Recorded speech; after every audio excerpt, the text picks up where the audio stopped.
All right. Thanks so much for joining us on The Bright Side. We are talking about peptides and skin lightening and eye health and bone health. We left off yesterday on The Bright Side talking about the deluxe form of vitamin E, tocotrienols, as opposed to the lesser deluxe, I guess you say, less expensive version of vitamin E, the tocopherols, which are the kind of vitamin E that you'll find in most vitamin E products. Tocotrienols are really not found in a lot of products. They're kind of the new kid on the block, even though we've known about them for about 30 or 40 years now. They're sort of the new kid on the block. They're getting a lot of press these days, at least in the world of nutrition journals. The trade journals are all talking about tocotrienols. They're still not in the mainstream press yet, although I did see a couple of articles on CNN about tocotrienols, and tocotrienols actually made the news last week as far as helping with Alzheimer's disease and brain health issues. All vitamin E will do that for you, but tocotrienols are even more powerful when it comes to antioxidation than tocopherols, and that's where this anti-pigmentation issue comes in. Tocopherols will help you with pigment, but tocotrienols will really help you with pigment. That's because tocotrienols, the deluxe form of vitamin E, in addition to being able to suppress the oxidation, the rusting, if you will, of melanin, tocotrienols can actually suppress the activity of the enzyme that makes the skin dark. So they got two benefits there, two effects. The tocotrienols can actually have an antioxidant effect, and then they can have an enzyme inhibiting effect, which is completely separate. That gives them super duper skin lightening properties, and that makes them as effective, probably, or at least close to as effective, as the gold standard of anti-pigmentation of skin lightening products, and that's something called hydroquinone. Hydroquinone is really nasty stuff, as well as it does work. It sure does work. It is the gold standard of skin lightening products, and it's pretty much only used in prescription skin lightening products because of its toxicity. There's still some products that you can get over the counter that have hydroquinone in them, but they're typically at a very low concentration. To really get hydroquinone benefits, you got to go into prescription strength, and that's usually 4% or 5%, although I was making a 10% hydroquinone product in my pharmacy. That was really toxic stuff, although I have to say it did work pretty well. If you were to eat the same amount of hydroquinone as you apply on your skin, you get really, really sick. That stuff is super, super nasty. In fact, it's actually banned, I believe, in Europe, or it's going to be banned in Europe, hydroquinone. If you want skin lightening, that's the stuff, but man, it sure is nasty stuff.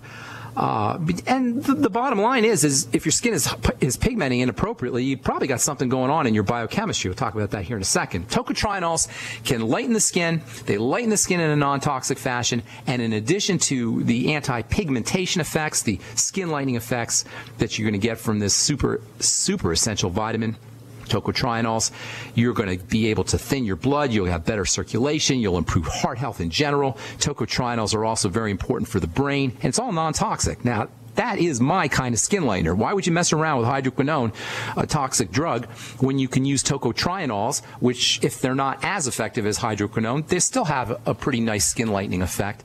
And on top of their skin lightening benefits, the skin lightening benefits that you'll get from the tocotrienols, you'll also get heart health benefits, blood health benefits, and you'll also get brain health benefits too. That's a really neat skin lightener. And you're not going to find tocotrienols in very many foods. Palm oil is probably the best food source of tocotrienols. There's a little bit of tocotrienols in rice bran, grains in general, oats, barley. They'll get you some tocotrienols as well. But if you really want to take advantage of tocotrienols for your brain, for brain health, for Alzheimer's, for dementia, for skin lightening, for heart health, for circulatory system health, you're really going to want to supplement with tocotrienols, and you can pretty much find them at your favorite nutrient supplier or nutrient supply store, internet, wherever you buy your nutrients, your supplements. All right, in addition to oxidation, rusting, two other major causes of hyperpigmentation, of darkening of the skin, are the stress hormones cortisol and estrogen, and then perhaps a lack of intake or lack of absorption of antioxidant nutrients. Those are the three big reasons why our skin pigments. Number one, It's stress hormones, cortisol and estrogen, and cortisol number 1, estrogen number 2, and number 3, oxidation, and that can involve deficiencies in intake of antioxidants or also absorption if you have some kind of digestive problem. There's a very close relationship between the formation of blotchy skin, of dark spots, hyperpigmentation, melasma, whatever you want to call it. There's a very close relationship between this formation of pigment, inappropriate formation of pigment, and the generic stress response. This is really important to understand. Nature has designed the body so that when the body is under stress, an entire constellation of effects will occur in the body. Hypertension will occur when the body's under stress. And keep in mind, when we talk about stress, I'm not just talking about emotional stress or mental stress. This is what we think of when we hear the word stress. Stress is almost like a cliche in our culture. Oh, you have too much stress. Stop stressing so much. Why are you stressing like that? We always think of emotional stress and mental stress, but we don't often think of physiologic stress. Insulin, for example, is a physiologic stressor. Sugar is a physiologic stressor. The wrong kind of food is a physiologic stressor. The wrong kind of food creates the same kind of stress response that a saber-toothed tiger did on the African savanna 10,000, 12,000 years ago. If saber-toothed tigers lived on the African savanna, I'm not sure if they did or not, but whatever. The same kind of stresses that the body grew up with, survival threats, the same kind of stress response occurs when we have a digestive problem, or when we have a blood sugar problem, or when we have an oxygen problem, or when we have a circulation problem, or when we have emotional or a mental problem. All of these kinds of stresses initiate the same kinds of responses in the body. This is so important. This is the key to all disease, people. This is the key not only to all disease, but it's also the key to recovery. And I'll tell you what I mean when we come back from our break. I'm Pharmacist Ben. You're listening to The Bright Side. Our number's 855-660-4261. Got a couple lines open for you. We'd love to hear from you. 855-660-4261 if you want to contribute to the conversation or if you have questions about health or nutrition. I'm Pharmacist Ben. You're listening to The Bright Side. And we'll be back after this. Before we went to break, we were talking about the stress response, the idea that the stress response is generic in the body. And it doesn't matter if you have the stresses, if the stress is coming in from your dysfunctional family, from the government, from your neighbors, from your kids, from your boss, or from your pending divorce, or from your digestive problems, or your blood sugar problems, or whatever. Emotional stress, mental stress, physical stress, the body responds to all of these kinds of stresses the same way, with a constellation of symptomology. A constellation meaning different symptoms that all occur together as a constellation of symptoms. And they all occur together because the stress response is a generic response. It's one thing.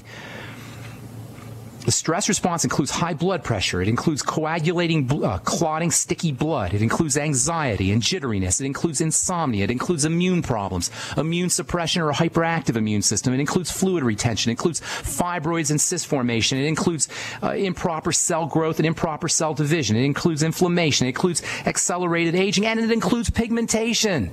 Everything that goes wrong, people, in the body. Everything that we call a degenerative disease is a manifestation of the stress response. This is so important because it's where our power lies. You're not going to hear this from your doctor. In fact, the medical model promotes remedies, promotes treatments, promotes cures, if you will. They're not cures, but treatments that actually further burden the body. This is the utter stupidity of the medical model in a nutshell. The way it treats these diseases, so-called degenerative diseases that are a manifestation of the stress response, is by putting more stress on the body. Certainly shutting down the symptom so we don't have to see it's there, but further burdening the body. There's no way to know how many people die early deaths because of prescription drugs. There's no testing for it. We can only assume because these things are poisons. They deplete the body's detoxification chemicals. They deplete the body's nutrients. They deplete the body of antioxidants. They deplete the body of glutathione. They deplete the body of B vitamins. They deplete the body of sulfur. They burden the liver. This is all the remedies. This is all the things your doctor's doing. This is all the things the medical model is doing to supposedly take care of the problem. I talked to a gal this morning. Her dad had a heart problem, a stroke, I believe it was. So what did the doctor do? He put the 73-year-old guy who just had a stroke, he He put them on 3 separate beta-blocking drugs, drugs that suppress the circulatory system, drugs that burden the heart, burden the liver, drugs that shut down the cardiovascular system. This is a guy who just had a stroke, and what's the medical model do for this guy? They put him on drugs, nasty drugs, beta-blocking drugs, blood-thinning drugs that further stress out the body. And this is the problem with how we deal with health.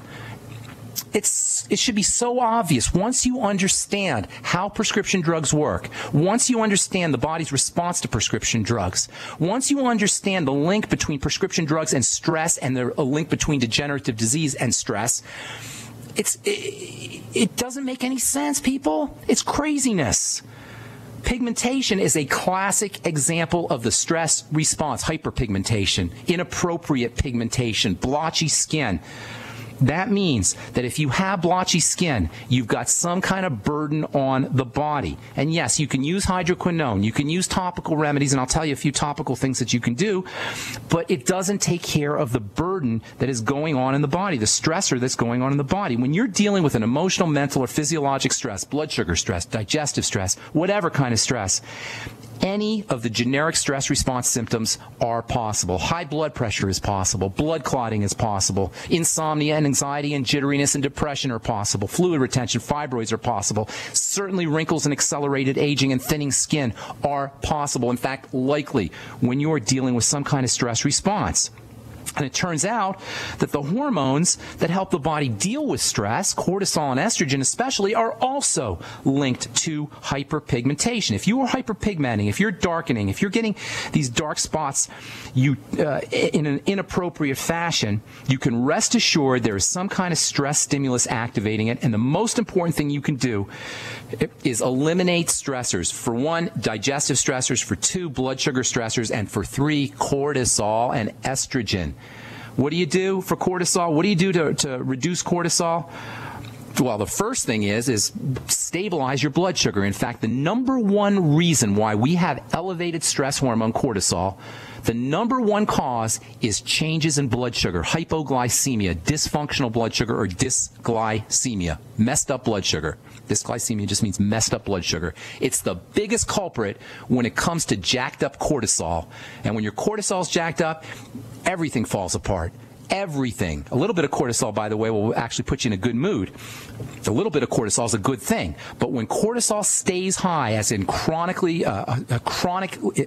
cortisol is chronically elevated, when it stays high, and this is what's happening to most of us as we get older, our cortisol levels rise. It's part of our aging process. It doesn't have to be, but it is.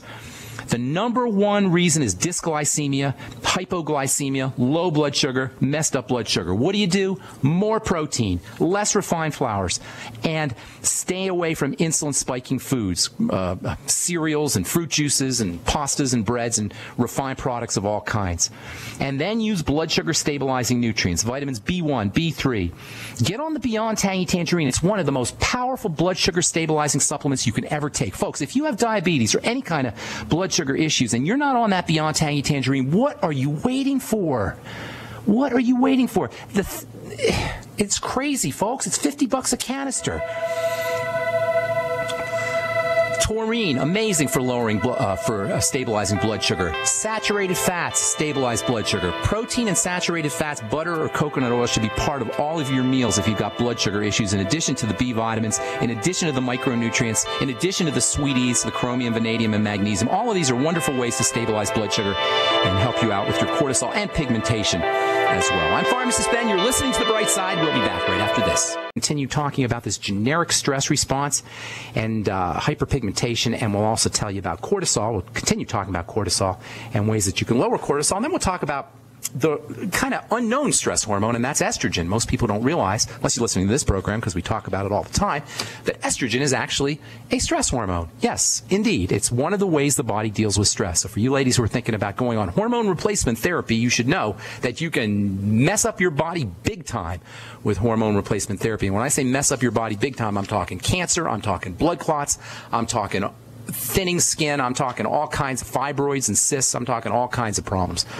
On the other hand, There's some wonderful anti-progesterone nutrients, and we will tell you what those are as we continue talking about pigmentation, stress issues, and peptides. We're going to also talk about glutamine and glutathione here. We'll do that next week as we continue talking about peptides and good health on the bright side. I'm Pharmacist Ben. Thanks for listening. Time to take our first phone call.